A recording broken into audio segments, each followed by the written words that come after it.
Sa mga susunod na araw, isa siguro sa mga magandang balita na maririnig nating lahat ay dismissed na etong si Joel Villanueva sa Senado. You are dismissed. Ang saya na. Pero sabihin na natin hindi agad-agad. Hindi forthwith yung mga ganyang sitwasyon, mga ganyang pangyayari. Pero yung nalaman ng buong mundo na Mr. Villanueva, kayo po ay kasing Rumi ni na Bongo, ni na Digong, dahil magkakasama kayo. Kayo-kayo yung mga dikit. Yun naman ang totoo eh. Lahat ng nadikit sa mga Duterte, napapahamak, napapasama. Yan po ang totoong nangyayari. Ang sabi ni Villanueva, meron daw siyang clearance ba yon?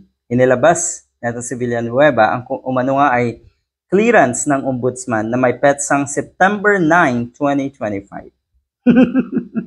Ang nakakatawa dito, nilabas yung clearance bago mag-step down yung ombudsman na itinalaga ni Digong na protektor sigurado ng mga nasa paligid ni Duterte.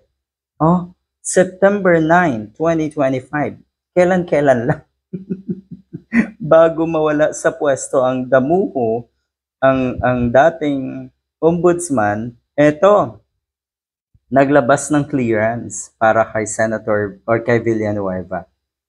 Ito yung may kinalaman po sa mga kasong malversation of public funds, falsification at malversation through falsification. Tingnan nyo. Tapos, sir, wala akong kinalaman. Yan. Ba't niyo ako dinadamay? Puro paninira lahat ito. Talaga ba? Sino pang maniniwala kasi sa inyo kung ganito at meron na kayong history? At yun nga, 2016 pa sana, dismissed na kayo. Pinag-utos po kasi ng bagong ombudsman na si Boying Rimulya na hilingin kay Senate President Tito Soto na agad ipatupad ang dismissal order na inisyu nga noong termino ni dating ombudsman Conchita Carpio Morales na binaliwala di umano ng mataas na kapulungan dahil nga pumalit na yung si Martires.